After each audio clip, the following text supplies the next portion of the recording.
Bonjour et bienvenue dans un nouvel épisode d'une minute pour un manga. Comme toujours, je vais vous pitcher un manga, puis ensuite j'aurai une minute top chrono pour vous expliquer pourquoi je pense que ce titre est incontournable. Et aujourd'hui, je vous parle d'un shoujo de chez Akata Manga, éditeur connu pour ses titres qui sortent de l'ordinaire. C'est parti pour Daisy lycéenne à Fukushima de Reiko Momochi, traduit par Ryoko Sekiguchi et adapté par Nathalie Bougon.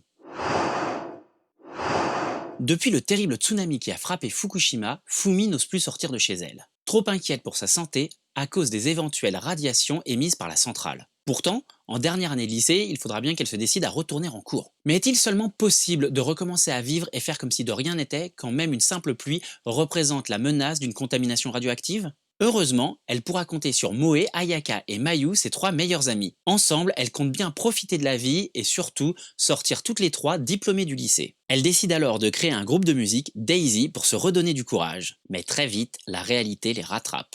Alors pourquoi Daisy lycéenne à Fukushima est-il un indispensable pour votre bibliothèque? J'ai une minute pour vous l'expliquer, c'est parti!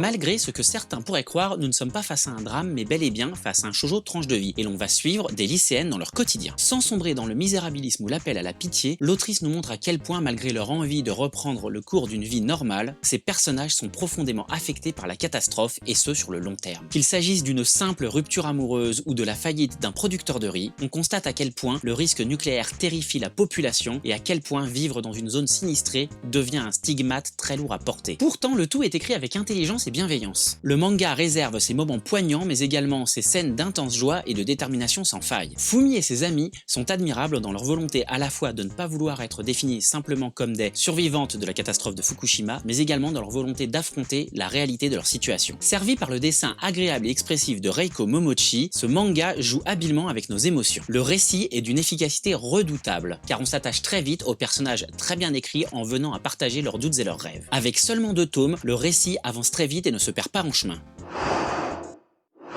Comme il est indiqué sur la jaquette, Daisy lycéenne à Fukushima est adapté d'un roman japonais sorti en 2012 et traitant de la catastrophe. Et pour la réalisation de son manga, Reiko Momochi n'a pas hésité à se rendre en personne dans la région de Fukushima pour interviewer des professeurs et des élèves afin de livrer le récit le plus juste possible. L'édition française bénéficie par ailleurs de postfaces écrites par des spécialistes du Japon et du droit environnemental.